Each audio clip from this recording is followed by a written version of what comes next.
Llana y al doctor Ernesto Guarderas Izquierdo, que están ya con nosotros. Quiero también saludar a todos ustedes y también de manera especial al doctor Juan Morales. El doctor Juan Morales es director del programa de ética de la Universidad de la SUAY, profesor de nuestra Facultad de Ciencias Jurídicas y quien ha hecho y hace un esfuerzo grande en promover el estudio de la ética como parte esencial o como una necesidad esencial en la sociedad de hoy. Quiero presentar brevemente a la doctora Lourdes Cuesta y al doctor Ernesto Guarderas, a quienes, abusando de la confianza y de la amistad, les voy a tratar del nombre Lourdes, Ernesto. Gracias por aceptar la invitación. Consideramos que son profesionales y funcionarios, caso de Lourdes, de primer orden. Ernesto, además, un ser humano y un profesor y un abogado litigante muy reconocido. Formalmente quiero dar una breve semblanza de cada uno de ellos. La doctora Lourdes Cuesta es asambleísta por la provincia de la SUAY, es abogada, es exalumna de la Universidad de la SUAY, ha ejercido libremente la profesión, además ha sido funcionaria pública en el Servicio de Rentas Internas. Ha estado vinculada también con la academia, ha tenido una larga trayectoria como profesional y además como funcionaria y ahora en la Asamblea. Para nosotros, quienes estamos vinculados a la Universidad de la SUAY, Lourdes, esta es tu casa y nos da gusto también poder escucharte, poder compartir este espacio. El doctor Ernesto Guarderas es destacado abogado de la ciudad de Quito, es profesor universitario en la Universidad Católica de la ciudad de Quito, da clases de Derecho Procesal y de Derecho Civil. Conozco de la extremada profundidad de su conocimiento, de su experticia, con quien he tenido el gusto de compartir también asuntos de carácter profesional y diría yo, sin lugar a equivocarme, que es una de las personas que conoce profundamente el derecho en nuestro país. Es uno de los abogados litigantes destacados, además de litigar en arbitraje, que también es digno de destacar. Ernesto tiene varios artículos y tiene un libro de derecho procesal que es muy reconocido, expositor en varios eventos. A los dos les doy la bienvenida. La modalidad va a ser la siguiente. Vamos a hablar en dos intervenciones. Nuestros expositores nos van a hacer referencia de lo que hemos denominado, y ustedes ya lo vieron, análisis ético para la construcción y aplicación del derecho. Considerando tal vez como algo fundamental en estos días, tal vez una frase que está vigente de Ángel Osorio: la abogacía no se cimenta en la lucidez del ingenio, sino en la rectitud de la conciencia. Esa es la piedra angular. Lo demás, con ser muy interesante, tiene caracteres adjetivos y secundarios. Repito, yo sé que aquí hay personas que aún no son abogados o que no son abogados y tienen interés en el derecho, pero que de alguna manera están contrariados o están inquietos por la forma en cómo se crean y cómo se aplican las normas. Hoy pretendemos que este espacio, diálogos dentro del programa de ética de la universidad, pueda generar luces, más aún en una sociedad que está convulsionada, en la que sin duda el hecho de que nos planteemos que es necesario recobrar o cambiar el rumbo o hay que rescatar valores, no es sino una muestra de la necesidad que grita la ciudadanía para tratar de manifestar la solvencia de los ciudadanos en el plano ético, que es lo único que puede permitir que vivamos en sociedad y poder fortalecer la democracia. Simplemente para dar paso a Lourdes Cuesta en la primera exposición y luego a Ernesto, yo les diré cuando estemos en los 15 minutos para que cierren su intervención si así fuese necesario, recordar esta frase de Ángel Osorio, que luego la podemos discutir. La abogacía no se cimenta en la lucidez del ingenio, sino en la recta conciencia. Bienvenida, Lourdes, te escuchamos. Bueno, primero que nada, buenas tardes a todos. Espero que ustedes, que sus familias se encuentren a salvo, se encuentren bien. Doctor Santiago, doctor Juanito, para mí, créanme que es un honor y hasta me emociona volver a mi alma mater, aunque sea de manera virtual. Al doctor Ernesto Guarderas, qué gusto verle, aunque sea por este medio. Y me emociona ver quiénes están participando el día de hoy en esta charla. Veo, Santiago, que está tu hijo. Ya en esta charla está mi sobrina, Sofía Crespo. Me acaban de salir como 30 canas solamente de verles conectados. Como les digo, para mí es un honor. De verdad, muchísimas gracias por tenerme en cuenta. Cuenten conmigo siempre en lo que pueda aportar, en lo que crean que puedo servir. Bueno, me han pedido que hable de los retos éticos en la creación del derecho en tiempos de crisis. ¿Y qué más tiempo de crisis que el que estamos viviendo actualmente? Conversaba con el doctor Santiago Jara hace un momento de lo frustrante que puede ser el estar ocupando ciertas posiciones.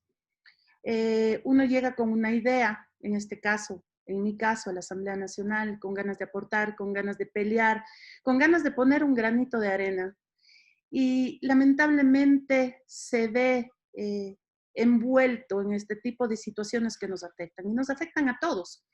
Nos afectan a todos porque ustedes oirán los asambleístas, los diezmeros, los corruptos, los sinvergüenzas. Y yo puedo entender la rabia que siente la ciudadanía por todo este tipo de situaciones. Creo que es muy importante el que como ciudadanos se pueda hacer un control de lo que está sucediendo en el sector público del país, qué es lo que está sucediendo con las autoridades. Muchas veces me dice alguien, no, es que a mí no me interesa la política. Y creo que si nos interesa la política, nos estamos desvinculando de algo que nos afecta día a día como ciudadanos. Yo siempre hago un llamado a la reflexión y digo, ¿por quién votaste? No quiero que me contesten con un nombre, sino una reflexión que se debe hacer. ¿A quién le diste tu voto de confianza para que te represente como debe hacerlo? A esa persona a quien tú le diste tu voto de confianza, le has preguntado, ¿estás cumpliendo con tu trabajo? ¿Estás, en el caso de la Asamblea Nacional, presentando proyectos de ley? ¿Estás ejerciendo tu labor fiscalizadora? O algo tan básico como estás asistiendo a la Asamblea Nacional. Yo confío en ti. Ríndeme cuentas. Y eso creo que los ciudadanos deben exigir a diario. Rendición de cuentas.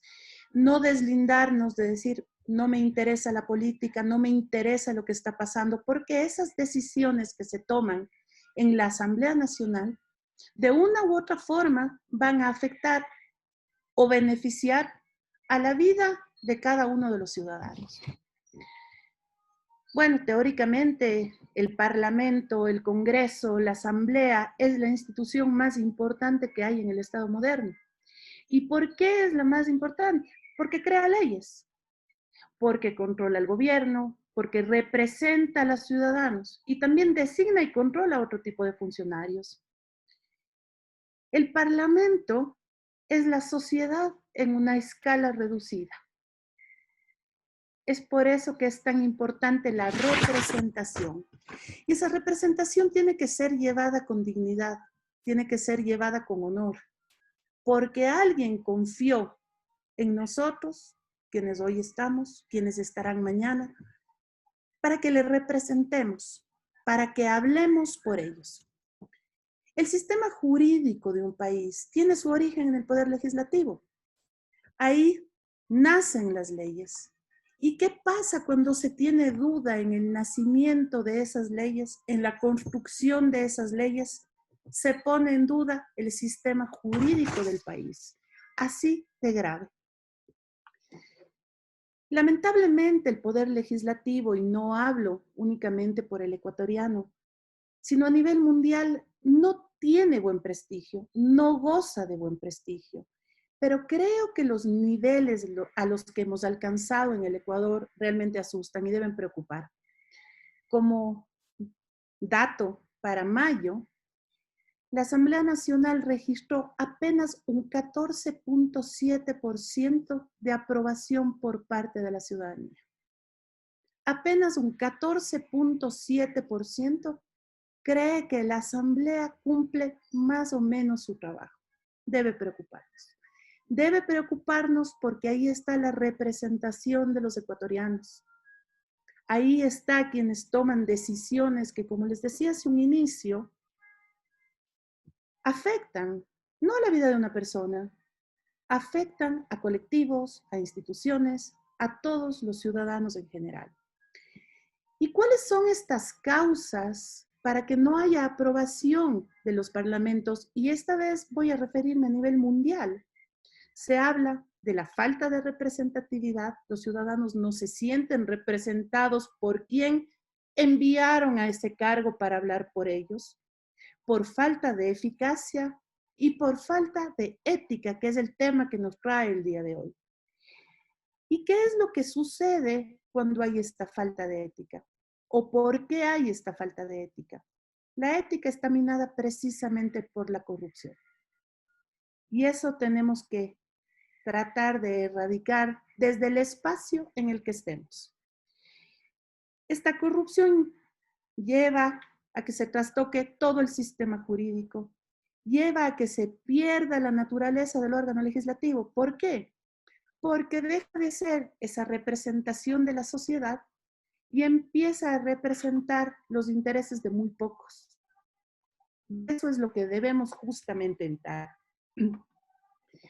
En la función legislativa, una de las causas más importantes de la corrupción es justamente esas normas de comportamiento ético que debemos tener todos. Aunque a ustedes les parezca increíble, gracioso, indignante, en la nacional no tenemos un código de ética. Tenemos la ley orgánica de la función legislativa que por supuesto tiene una parte de sanciones que se está reformando porque ni siquiera abarca todas las inconductas que debería abarcar.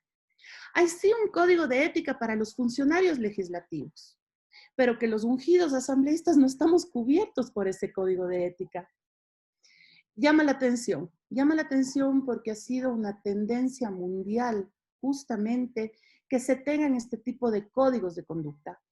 Yo pertenezco a la Comisión de Justicia y Estructura del Estado, que precisamente está encargada de la reforma a la ley orgánica de la función legislativa, y hemos tenido varias reuniones con colegas de otros países, y por ejemplo, tuvimos amplias reuniones con congresistas colombianos que nos comentaron, y chilenos, cómo manejan sus códigos de ética, y es algo que se está creando ahora en la ley orgánica de la función legislativa. Llama la atención que tengamos que tener un código de ética vía ley orgánica. Poner por ley que debemos portarnos bien. Poner por ley que debemos ser éticos. ¿Cuáles son, por ejemplo, los problemas que generan este tipo de conflicto de intereses? ¿Qué es lo que sucede? ¿Por qué la falta de ética? Por ejemplo, está el financiamiento de campañas políticas, que deben ser absolutamente transparentes. Las campañas políticas y su financiamiento tienen que estar al acceso de todos los ecuatorianos, saber de dónde salió hasta el último centavo. ¿Y por qué esto? Para que no se conviertan después en devolución de favores. Yo soy del sector X, no quiero mencionar ninguno para que no puedan sentirse aludidos o que se crea que se está dirigiendo esto a alguien, no. Pero yo pertenezco al sector X, yo te di un aporte de campaña, ahora benefíciame con tu ley o benefíciame con tu voto. Eso no puede suceder. Tienen que ser absolutamente transparentes y públicos esos aportes de campaña, para que el día de mañana los ecuatorianos, los ciudadanos, puedan ver cómo está actuando ese legislador en la construcción de ley. Si es que está respondiendo o no a algún interés, a algún favor personal. Creo que eso es muy importante. Otro tema de los conflictos de intereses. Es algo que estuvimos conversando y conversando mucho con mi despacho, con las personas que trabajan conmigo, en cómo podemos bloquear ese conflicto de intereses que puede tener un legislador al momento de la construcción de ley. Les voy a poner un ejemplo. ¿Qué pasa si yo soy dueña de camaroneras? Pongo el ejemplo camaroneras, no hay en la provincia de La Suay para que sea un ejemplo absolutamente ficticio. Y me toca a mí crear la ley, reformar la ley o plantear un proyecto de ley que beneficie, por ejemplo, a las camaroneras. Por ética, ¿qué es lo que debería hacer? Dar un paso al costado. Por supuesto, podré hacer aportes desde la experiencia, pero no debería tener yo voto en ese tipo de decisión, porque estoy respondiendo a intereses personales. Y eso ha sucedido mucho. Se presentan conflictos de intereses entre legisladores que tienen un interés personal, ya sea propio, de su familia o de sus allegados, el momento de construir una ley. Y eso también debería estar constando en este código de ética o código de conducta. Otro tema, el nepotismo. Puede ser que yo tenga el familiar más preparado en determinado cargo, en determinado ámbito. No es ético que utilizando el cargo que se tiene, se le recomiende para la función pública. No es ético. Legal probablemente. ¿Por qué? Porque es una persona que cumple con el perfil, que cumple con el requisito para poder acceder a un cargo público. Pero no es ético. Entonces, creo que estos temas del nepotismo tienen que ser revisados ampliamente. Les hablaba de la ética parlamentaria. La ética parlamentaria es una tendencia ya en la región y se está planteando mediante estos códigos de ética, que cómo deben funcionar. A día de hoy en la Asamblea Nacional, si es que existe una denuncia presentada contra algún legislador, se crea una comisión bipartita que analiza ese caso puntual. Lo que se está planteando con este código de ética, que exista una comisión de ética permanente, que se active cada vez que haya una denuncia, cada vez que haya un caso de corrupción, cada vez que se ponga en tela de duda la actuación de un legislador, o que pueda también actuar de oficio. Debe ser conformada, por supuesto, con personas que tienen la probidad necesaria para poder analizar, para poder investigar y para poder sancionar incluso a sus propios colegas. Se deben establecer, por supuesto, incompatibilidades y prohibiciones claras con los cargos que se tienen en la función pública, no se diga en la Asamblea Nacional. A día de hoy, ¿cuál es la prohibición que tenemos? El de tener otro tipo de trabajos que no sea la docencia universitaria, que es lo único que se nos permite, pero tampoco deberíamos tener ingresos adicionales. Y si tenemos ingresos adicionales, deberíamos explicar por qué. ¿De dónde están viniendo esos ingresos? ¿Es acaso una herencia? ¿Es acaso el reparto de utilidades por algún tipo de negocio que yo tenía con anterioridad? ¿De dónde está viniendo ese dinero? Creo que la transparencia patrimonial que se debe dar es básica. Es básica porque va mucho de la mano con la ética. ¿De dónde está obteniendo dinero el legislador más allá de su sueldo? Nadie que entre a la función pública, y menos a la Asamblea Nacional, se va a hacer rico. Eso sí, yo les voy a decir de plano, el sueldo de un legislador, hasta el mes pasado, si ustedes ya descontaban el impuesto a la renta y el IES, es de $3,900. Ahora se hizo un descuento justamente por los temas de la pandemia y demás. Eso quiere decir, pongámosle en números redondos, asumamos que son $4,000 al mes lo que recibe un legislador. Si es que ustedes creen que con $4,000 al mes, 48,000 al año, un legislador puede tener la casa nueva sin que sea con un crédito hipotecario, por ejemplo, el viaje o los viajes constantes al exterior, los vehículos nuevos y demás, algo está pasando. Algo está pasando. Como les digo, con $48,000 al año, Nadie se hace rico, asumiendo que no se gasta ni siquiera en los chicles. Entonces, parte de la ética es las declaraciones patrimoniales o la transparencia patrimonial que debemos tener, porque claro, todos presentamos una vez al año nuestra declaración patrimonial ante la Contraloría, pero no sé en realidad si es que se nos hace algún seguimiento. ¿Será que, por ejemplo, la UAFE tiene en cuenta si ha habido o no ha habido un ingreso? O sea, ¿qué está pasando con esa información que el servidor público presenta año a año? Por eso es tan importante el acceso a la información. Nuestra ley de acceso a la información tiene que ser reformada y se está trabajando ya justamente en un proyecto al respecto, porque creo que la transparencia es fundamental. Y ahí entramos en un tema, el lobby, el famoso lobby, esta palabra que ha sido, perdónenme la expresión, manoseada por todo lado. Cuando se habla de lobby, inmediatamente pensamos en algo malo. Pensamos en el tráfico de influencias, pensamos enseguida en el delito y no funciona así. Hay leyes que regulan justamente este cabildeo para que sea transparente, para que sea ético. El día de mañana se está trabajando, volvamos a la ley de pesca para las camaroneras. No existe nada malo que ese legislador se reúna con el grupo de camaroneros para conocer su experiencia, pero esto tiene que estar regulado y sobre todo tiene que ser público. Tiene que ser público para que no haya la suspicacia del acuerdo bajo la mesa, del interés personal y este tipo de causas que tanto afectan en la construcción de leyes. Construcción de leyes que después en el ejercicio del derecho los abogados van a tener graves problemas al momento de defender los derechos de sus clientes.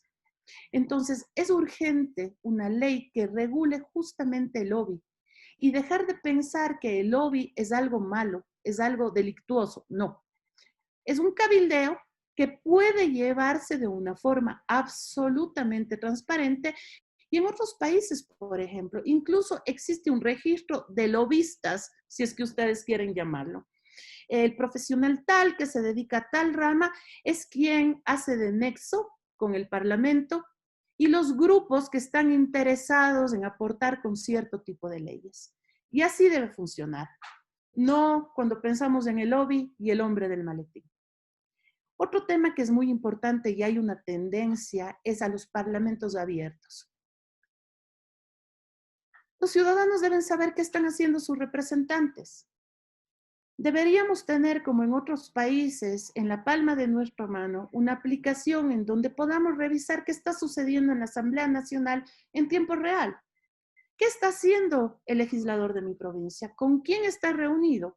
¿En qué está trabajando? Y los legisladores debemos tener siempre actualizada esa información. Este momento tengo una reunión con mi equipo de trabajo porque estamos planteando un proyecto de ley. Este momento me encuentro en la comisión a la cual pertenezco porque estamos en debate de tal. Hoy voy a tener una reunión con el grupo de transportistas porque vamos a hacer un análisis y van a presentarme sus observaciones para la ley de tránsito. Eso es un parlamento abierto.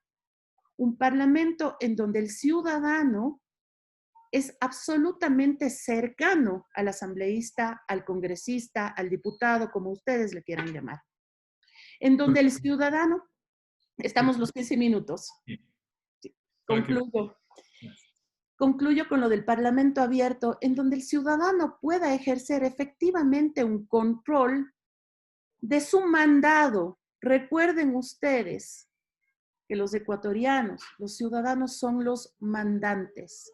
Entonces, ese control ciudadano es el que se necesita. Y creo que mientras más observados estén los funcionarios públicos, en los cuales se depositó la confianza precisamente para representar, podremos cada vez más ir reduciendo la corrupción. El momento que se construyen las leyes, siempre van a pesar, por supuesto, las ideologías, van a pesar posiciones personales, con las que podemos estar de acuerdo o no, pero debemos saber que así una posición no sea la mía, fue una posición transparente, que responde a un mandato ciudadano, que responde a recoger, responde a recoger las ideas de la ciudadanía, los pedidos de la ciudadanía. Como digo, puedo no estar de acuerdo, pero sé que es un actuar transparente, que no hubo debajo de la mesa absolutamente nada. Y la participación ciudadana, el control ciudadano, cada día es más urgente y más necesario. Y la ética va en cosas muy pequeñas que parecen incluso que no son tan importantes. El respetar la fila, el no pasarme la luz en rojo, el cruzar por la línea cebra, son cosas pequeñas que nos van educando día a día. Son temas éticos que, créanme, que el mejor regalo de actuar con transparencia es poder dormir absolutamente tranquilos durante las noches. A mí, gracias a Dios, lo único que me quita el sueño es mi hijo, que me despierta a veces de madrugada. Pero tengo orgullo en que él se educa, se alimenta, se viste con plata que su papá y su mamá la han sudado trabajando. Y eso, créanme, que no tiene ningún parangón. No hay mejor almohada que una conciencia tranquila. Así que muchísimas gracias. Gracias, doctora Lourdes Cuesta.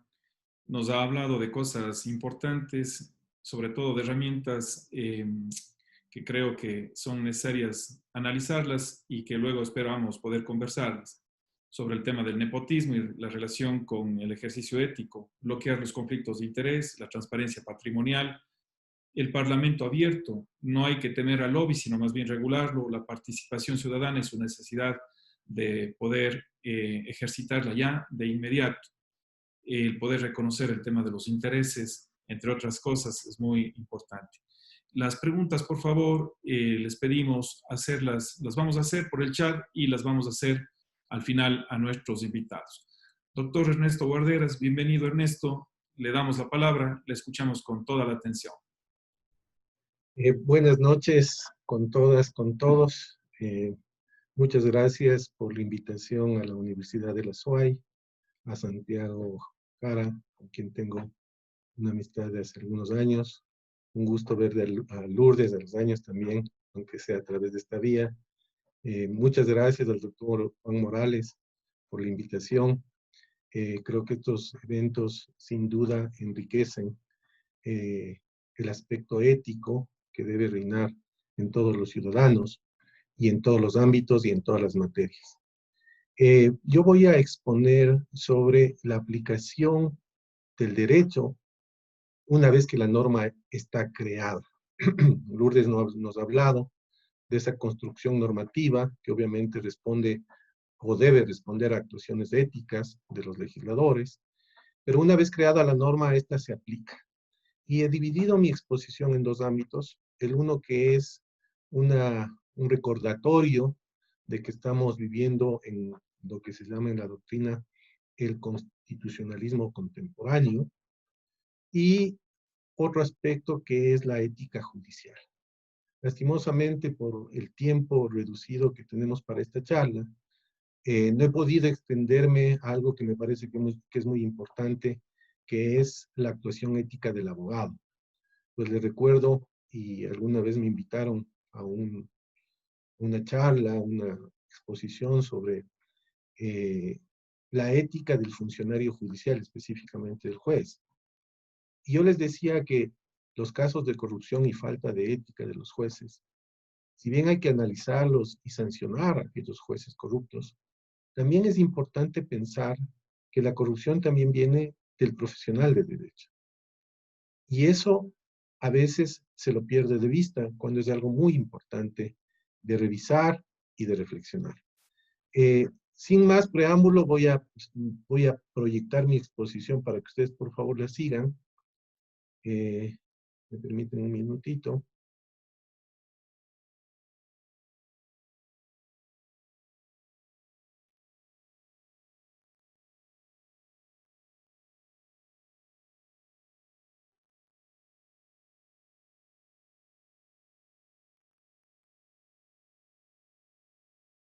No sé si ya ven la exposición, tal vez. Todavía no, Ernesto. Le pediría a Lisset, que está ayudándonos de pronto, si Entonces, cabe, tal vez falta que me habiliten la... ya, enseguida.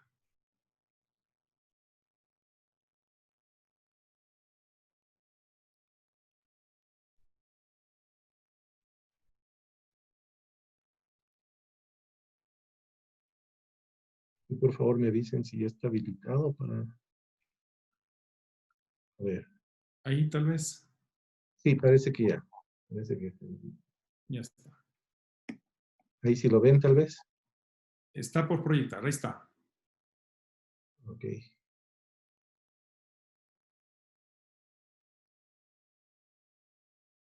Ok. Bueno, entonces voy a empezar con el análisis ético para la construcción y aplicación del derecho específicamente en cuanto a la aplicación. Obviamente existe, o creo que debemos empezar con una pregunta, ¿no? Si existe una relación entre derecho y ética y si esta relación es cercana en nuestro sistema jurídico actual.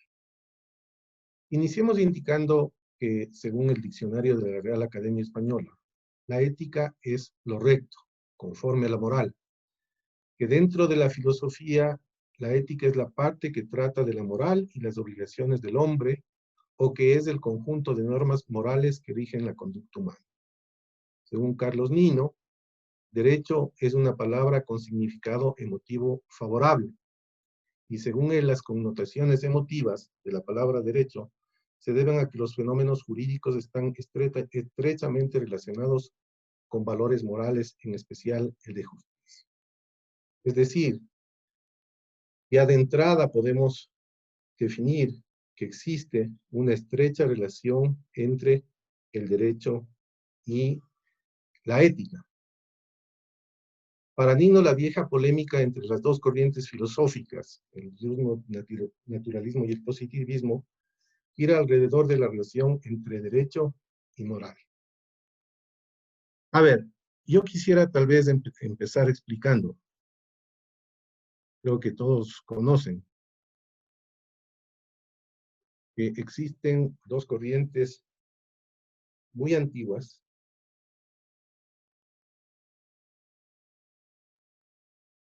Me permite un momentito, sí.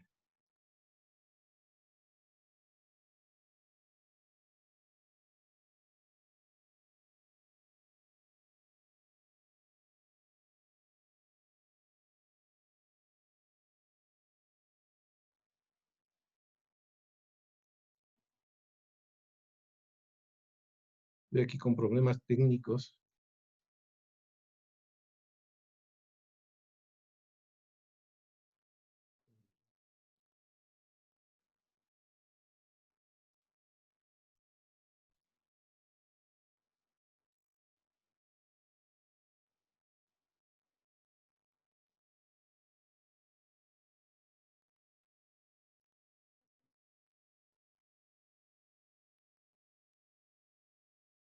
A ver, entonces les decía que,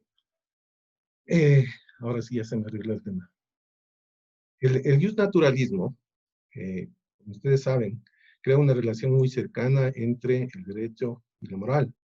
En cambio, el positivismo aleja estos dos conceptos, aleja el concepto del derecho con la moral. A partir de la, después de la Segunda Guerra Mundial, existieron autores muy importantes como Working, Nino, que crearon un nuevo sistema de derecho que es el denominado neoconstitucionalismo. ¿Qué hace el neoconstitucionalismo? Acerca el derecho a la moral, es decir, crea en las normas jurídicas que en realidad se reflejan en principios y valores, carga axiológica. Esa carga axiológica tiene que ser interpretada y aplicada por el juzgador. ¿Qué significa esto? Como ustedes conocen la Constitución actual, existe un listado de derechos y estos derechos se reflejan en principios y valores. Estos principios y valores, cuando se aplican al caso concreto, implican una interpretación del juez. Esta interpretación del juez necesariamente implica una carga axiológica del juzgador. ¿Qué significa una carga axiológica del juzgador? Que él mira sus valores y principios morales. Por ejemplo, a veces sé recordar un ejemplo que ponía el doctor Ramiro Ávila.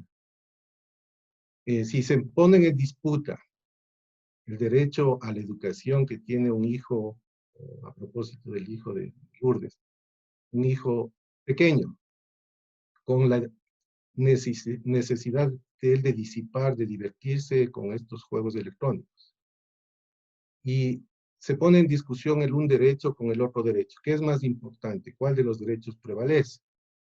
¿El derecho a que el hijo se eduque o el derecho a que pueda divertirse? Porque eso obviamente genera salud mental.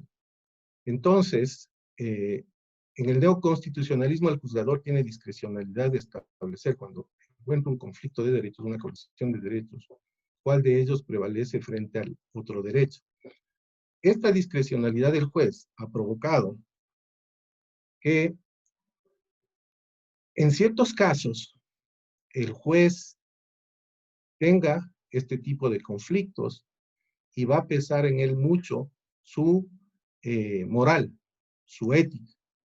Y claro, tenemos ejemplos gravísimos, por ejemplo, el que se dio hace poco de Rasquiña, que a pesar de que ya había una sentencia firme que le condenaba a esta persona, ciudadano, un juez, asumiendo que estamos en el neoconstitucionalismo que puede valorar derechos humanos, le cambió la pena y la redujo a la mitad. Y luego una jueza le dio prelibertad. Miren, por tanto, la importancia que ahora significa el que los jueces sean totalmente éticos. En otros países como Argentina, por ejemplo, se está creando ya códigos de ética judicial. ¿Qué son los códigos de ética judicial?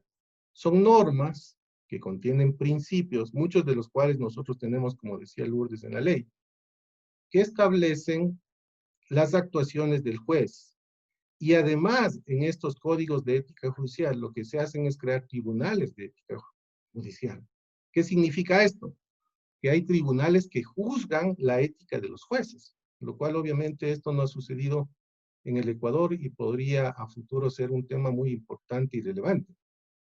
Y esto sirve, obviamente, para sus ascensos y continuar con la carrera judicial.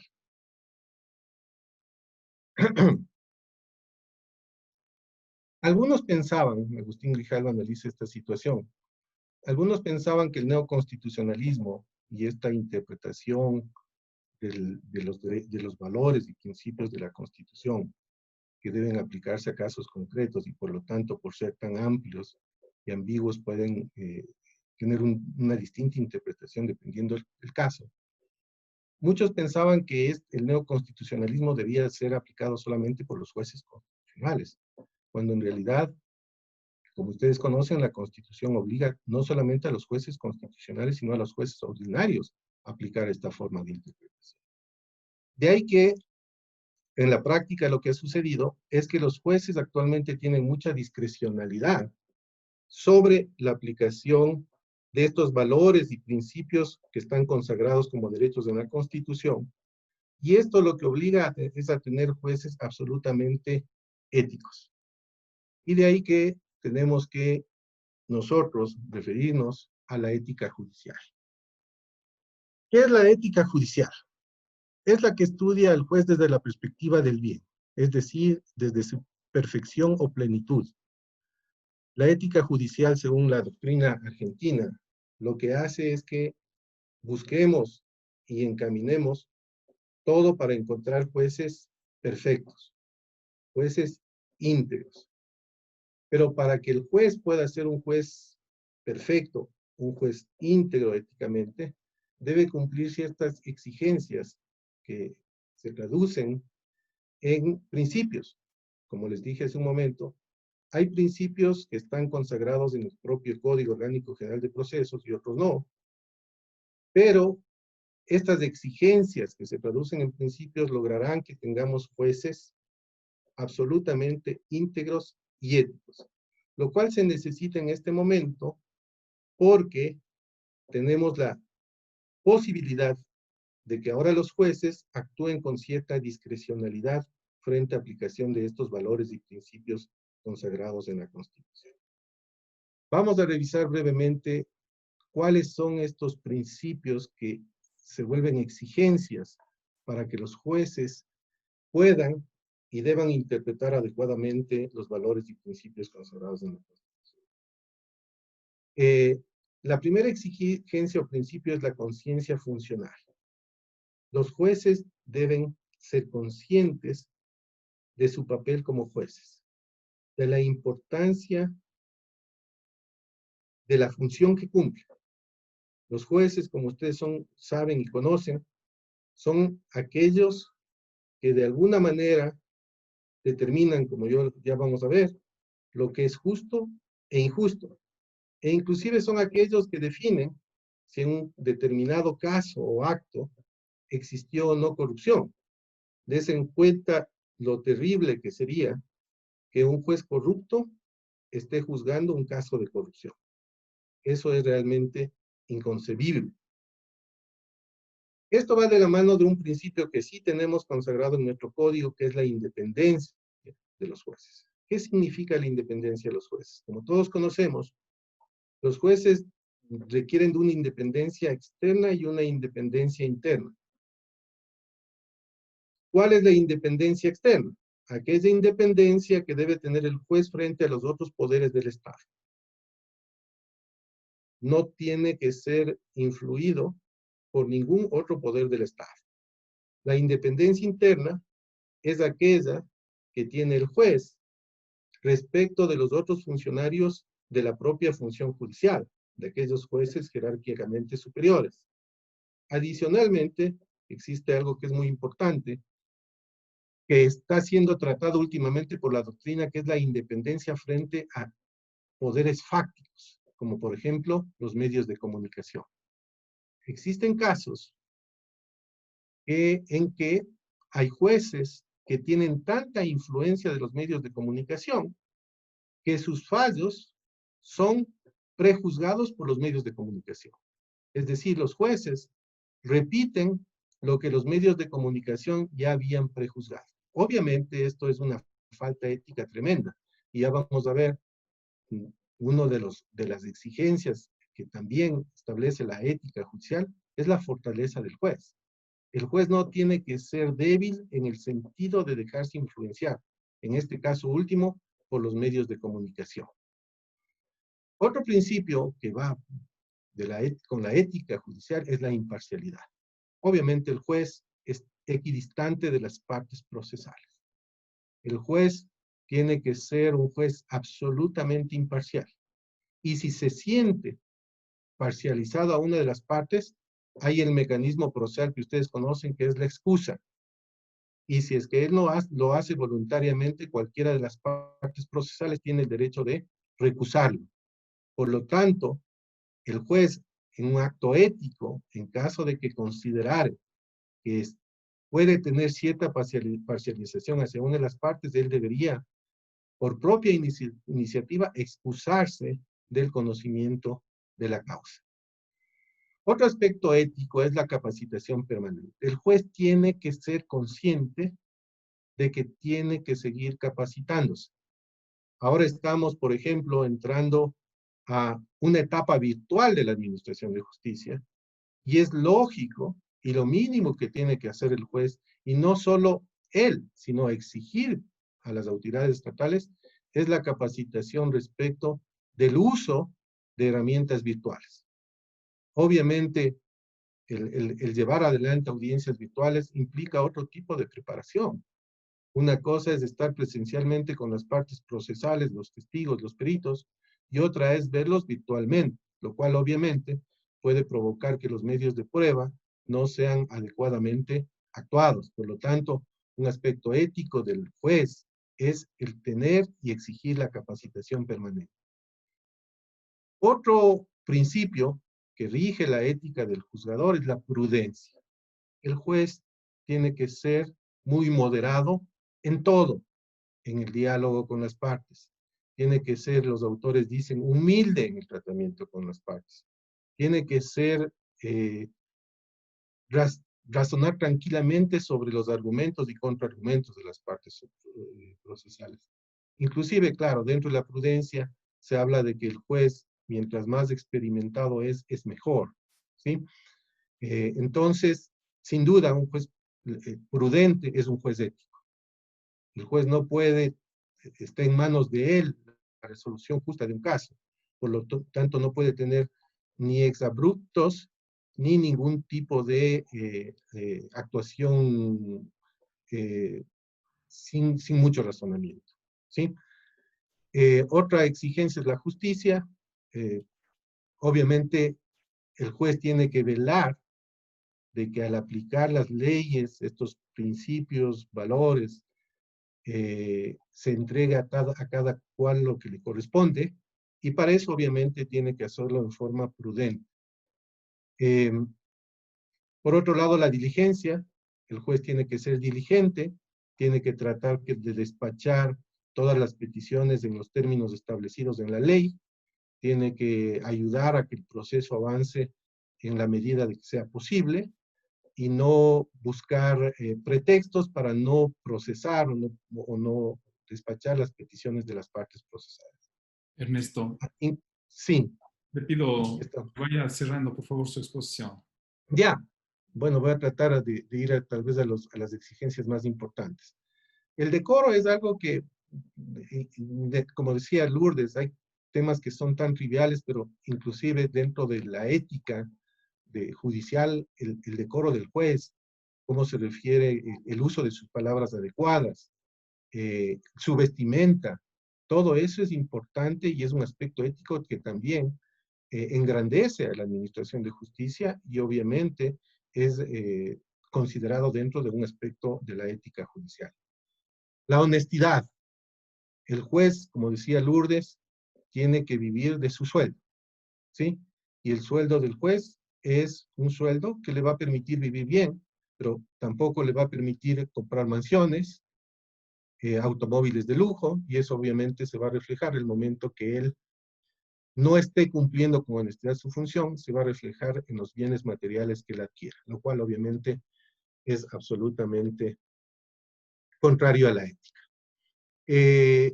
El secreto profesional, ahí yo he tenido casos en la práctica que los jueces, casos importantes, van y consultan con otros jueces, e indican nombres, e indican la cuantía, e indican todos los detalles del proceso, lo cual obviamente va contra la ética del juzgador. Hay otras exigencias que en honor al tiempo no los voy a indicar, tal vez la fortaleza que yo les indiqué, que es un tema interesante porque el juez no tiene que ser débil frente a las actuaciones que se den externamente.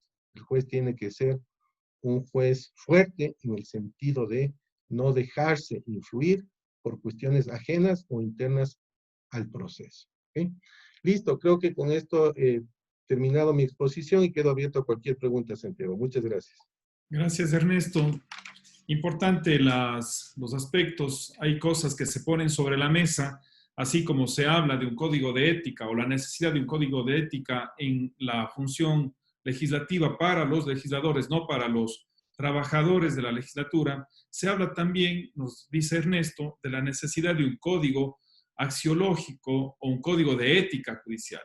Ha hecho referencia, Ernesto, al tema neoconstitucional, que puede ser muy debatido en varios temas, pero algo que creo que es importante resaltar es aquello de que hay un intento de dotar al derecho de una axiología jurídica, ciertos valores de carácter jurídico.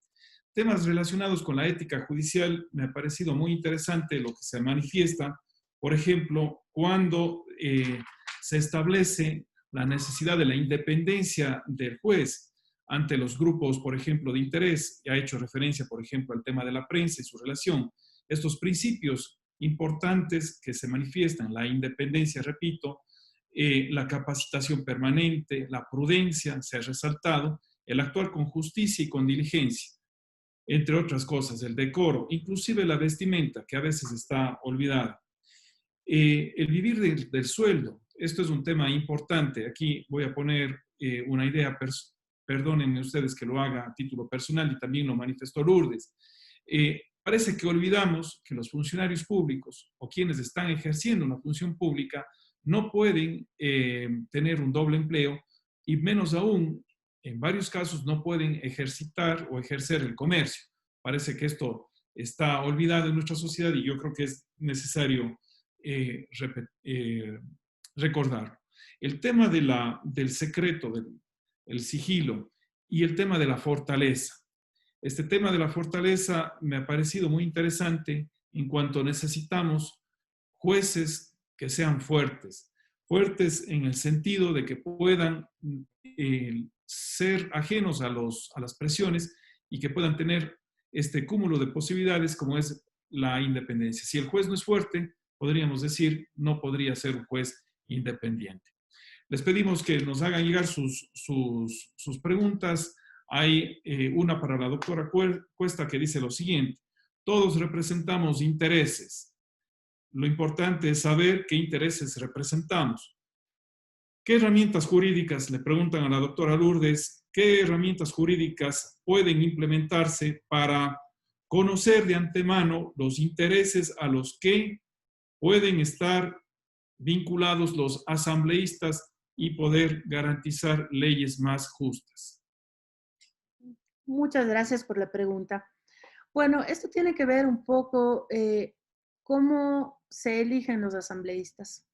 Por ejemplo, yo nunca estuve de acuerdo con que se eliminen los distritos electorales. ¿Por qué? Si hablamos nosotros de la provincia de La Suay, por ejemplo, es una provincia relativamente chica. Si la comparamos nosotros con Manabí o si la comparamos con la provincia de Pichincha.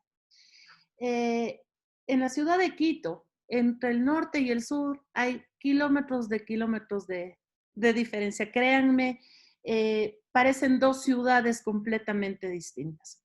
La cercanía del representante con los representados es muy necesaria. Entonces, creo que al momento que nosotros damos nuestro voto, sí debemos ver un poco la trayectoria o en qué se ha desempeñado determinado candidato.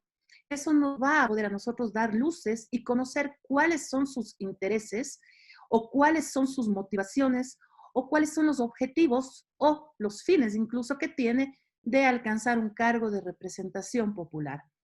Creo que es muy importante, insisto, esa cercanía con la ciudadanía. Pueden haber intereses de distinto tipo. Por ejemplo, yo, muy a mi pesar, nunca he sido emprendedora. Muy a mi pesar, no he podido poner un negocio propio en el que pueda ser comerciante, temas por el estilo. Mi interés ha sido el derecho. Siempre he ejercido en ese campo, por lo que mi interés en ir a la asamblea es tener buenas normas e incluso poner, como digo, un grano de arena para ver si es que se pueden cambiar las cosas.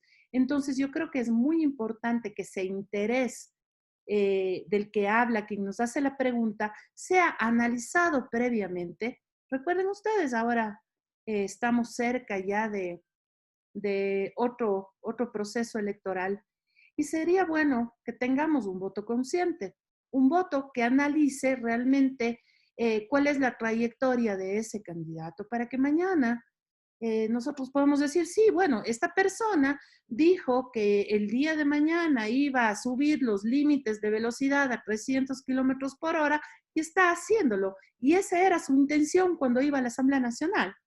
Entonces, tenemos que analizar cuál es la trayectoria, cuál es el interés, cuál es la posición, para que de esa misma forma podamos reclamarle a esa persona que no está cumpliendo con su posición o con lo que había ofrecido. Por ahí creo que va algo que yo siempre recalco, la participación ciudadana. Gracias, Lourdes. Hay una pregunta, hay otra pregunta, voy a hacer dos, para continuar con Lourdes. Sebastián Mosquera manifiesta la siguiente: ¿considera usted que los candidatos a asambleístas al momento de aceptar una candidatura por algún partido político están sujetos a los intereses que ese partido les puede exigir en un futuro? Bueno, yo creo que esa es una respuesta que puede dar a título personal un asambleísta o un candidato. En mi caso puntual, yo nunca estuve sujeta a exigencias o a disposiciones por parte del partido o movimiento político con el cual yo llegué a la Asamblea Nacional. Yo siempre he sido muy frontal en mis posiciones, siempre he tratado de dejar clara cuál es mi forma de pensar y eso ha permitido que se conozca también que yo no cedo a exigencias. En mi caso particular, nunca se me exigió nada mientras fui miembro de ese movimiento político con el cual yo llegué a la Asamblea Nacional. Nunca se me exigió, por ejemplo, el cómo votar, no se me impuso el cómo votar. Entonces, creo que son experiencias que puede tener cada una de las personas. Ahora, creo que es parte de la ética también, de la cual hablamos, que el día de mañana, si a mí me ofrecen una candidatura y el movimiento o partido político que me ofrece esa candidatura me dice, sí, pero tú vas a tener que votar de tal manera, en tal ley, o tendrás que actuar de tal forma. Si eso va en contra de mis principios, lo ético es que yo no acepte esa candidatura. Lo ético es que diga, no, muchas gracias, no comparto esa posición, no comparto lo que piensan, no comparto lo que defienden. Es parte justamente de la ética con la que estamos tratando el día de hoy. Gracias, Lourdes. A Ernesto, consideran ustedes, está esto para Ernesto, pero ¿considera usted que dentro de los estándares de ética aplicables a los jueces debería hablarse de la posibilidad de que la deliberación que realiza un juez para emitir su resolución deba ser pública? En este sentido, podríamos entender que el principio de publicidad de los procesos debería aplicarse también al espacio de deliberación previo a la resolución. No sé quién lo hizo, me mandaron por el chat, por interno. Ernesto, esta es la pregunta. Muchas gracias, Santiago. A ver, creo que esto podría tal vez analizarse en la aplicación respecto de los jueces pluripersonales, porque en el juez, en los tribunales de juez único, el juez no podría deliberar con nadie, sino únicamente con su conciencia, ¿sí? Entonces, de hecho, en muchas de las audiencias que yo he asistido, los jueces tratan de cumplir lo que dice la norma procesal, que es dictar la resolución en la misma audiencia. Esta nueva forma del sistema judicial actual, que es el oral, justamente lo que buscaba es evitar que haya influencias al juez desde que pedía los autos para resolver hasta que dictaba la sentencia escrita. El hecho de que en la ley conste que el juez en la misma audiencia resolverá el caso, evita el que el juez esté influenciado, me refiero al juez que es unipersonal, esté influenciado de cualquier factor externo a él. Ahora, por ejemplo, en el caso de Quito, los jueces pluripersonales, por ejemplo, del Tribunal Distrital de lo Contencioso Administrativo, han tomado como práctica el que, tal como lo permite la ley, convocar dentro de los próximos 10 días después de que termine la audiencia de juicio a las partes procesales para dictar o emitir su resolución oral, lo cual significa que no se está respetando la norma que dice que en la misma audiencia, en lo que sea posible y solamente cuando el caso no sea complejo, se podrá dictar la resolución oral en 10 días. Ahora los jueces, como les digo, del Tribunal Contencioso Administrativo de Quito, se toman siempre esos 10 días para discernir y debatir sobre el caso y dictar la resolución. Creo que en la práctica podría también complicar esto, porque el tribunal tendría que convocar a una nueva audiencia pública para escuchar la deliberación de ellos, lo cual además podría ser, disculpen la expresión, un show, porque pueda que ellos ya tengan una definición sobre el caso y solamente implicaría que debatan no sé qué tiempo frente al público y emitan su resolución. lo cual lo veo en la práctica medio complicado. Gracias, Ernesto. La pregunta fue formulada por la abogada Gabriela Ortega. Para Ernesto, pregunta Santiago Jara Guillén, ¿la ética está por encima del secreto profesional? A ver, yo creo que un elemento importante de la ética es el secreto profesional, ¿sí? O sea, yo creo que, de hecho, en los varios códigos tenemos disposiciones que obligan, no solo en los métodos de autocomposición, sino de heterocomposición, la reserva y confidencial del secreto profesional.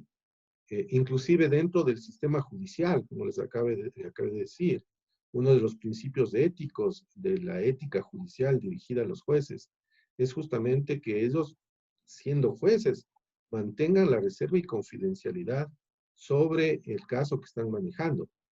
En el plano del profesional del derecho, obviamente es un aspecto de gran valor ético el mantener el secreto profesional.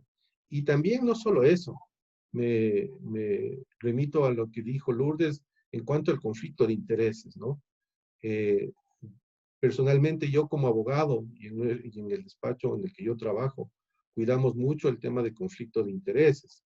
Es decir, siempre que hay potenciales clientes que ya tuvimos y que vamos a tener, y que han sido, por ejemplo, clientes de dos abogados, tratamos de resolver el conflicto de intereses y si no podemos resolverle, simplemente nos excusamos de conocer el caso tanto el un abogado como el otro abogado.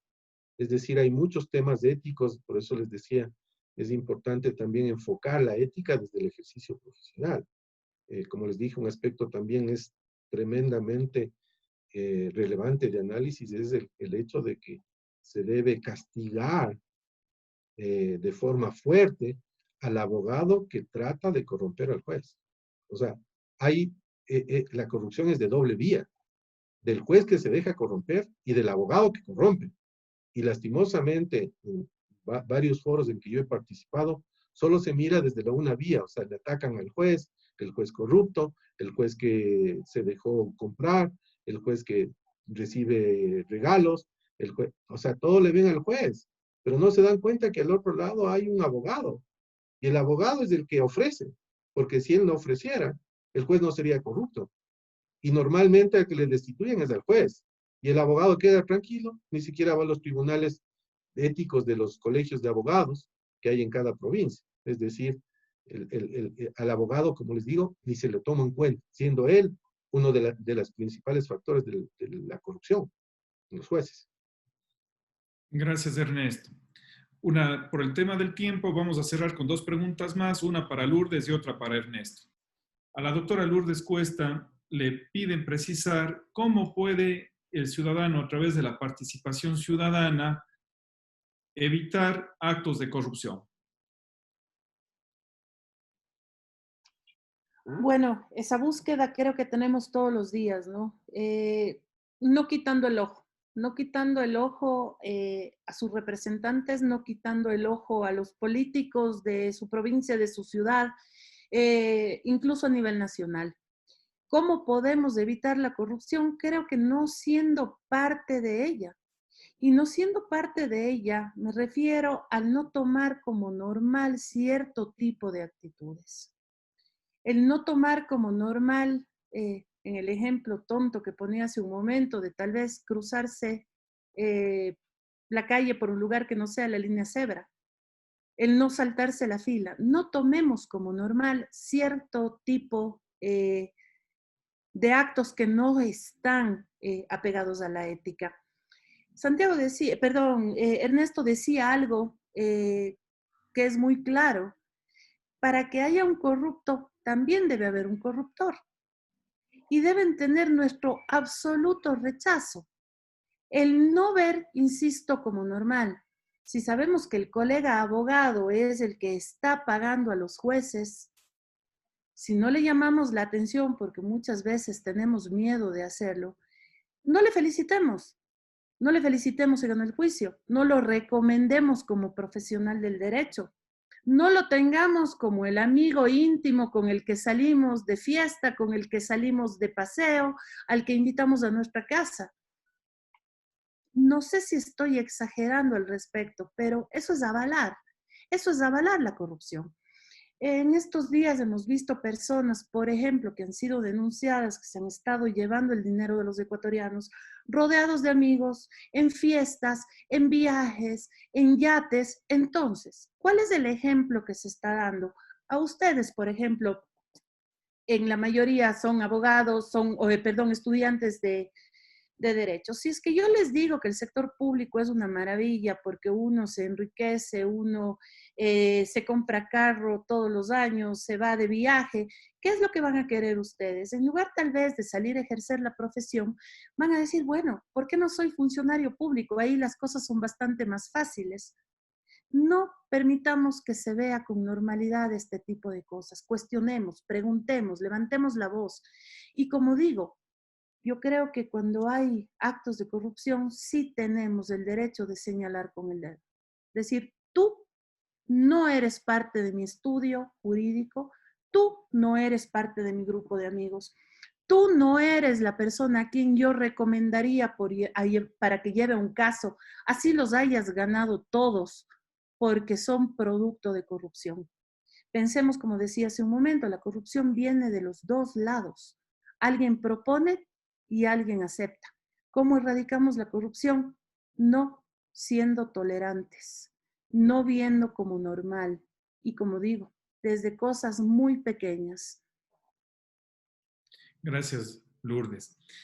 Ernesto, preguntan, ¿cómo pueden implementarse los tribunales de ética para los jueces?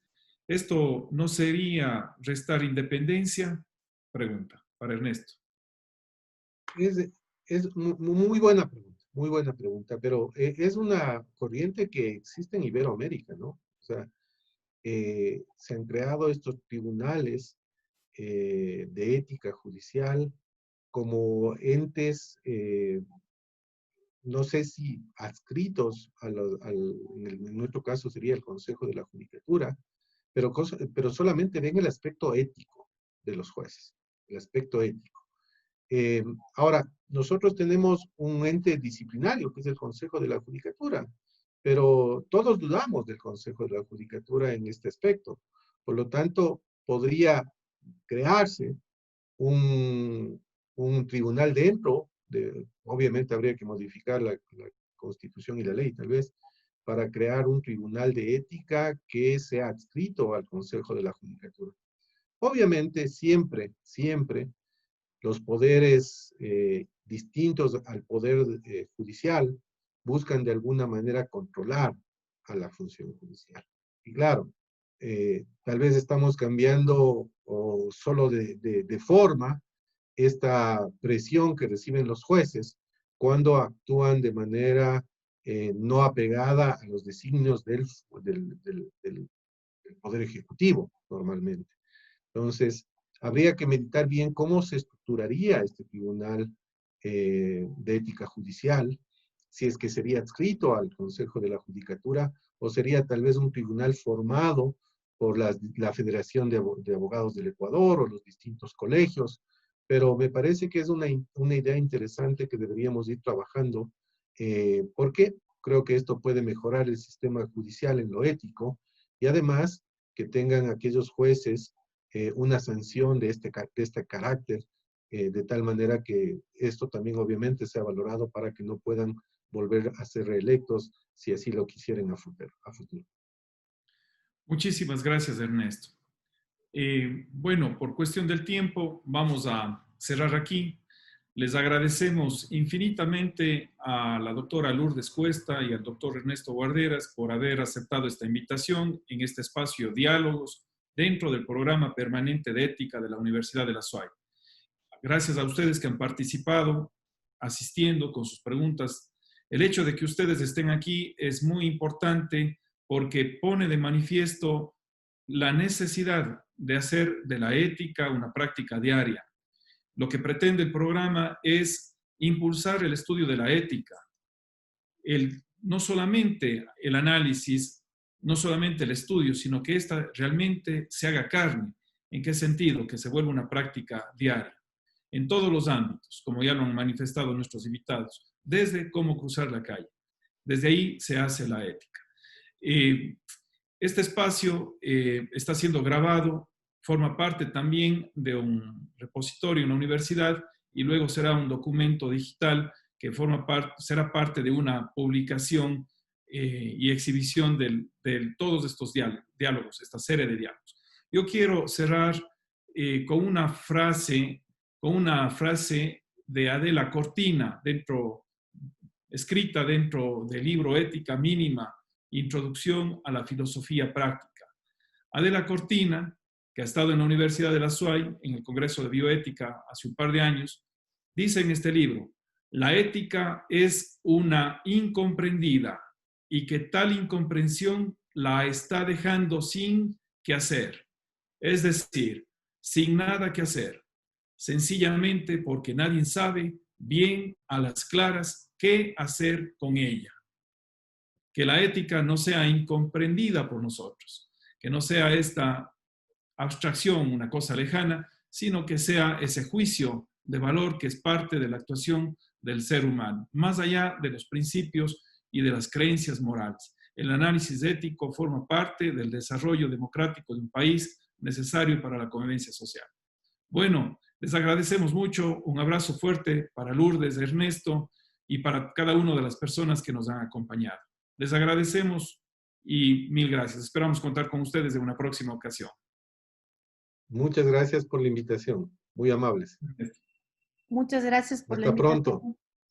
Un Hasta honor pronto. para mí estar con ustedes. Un gusto, Ernesto. Gracias, Santiago. Igualmente, Lourdes. Pase bien, Un Santiago. abrazo. Doctor Morales, hasta luego. Un gusto. Que les vaya muy bien.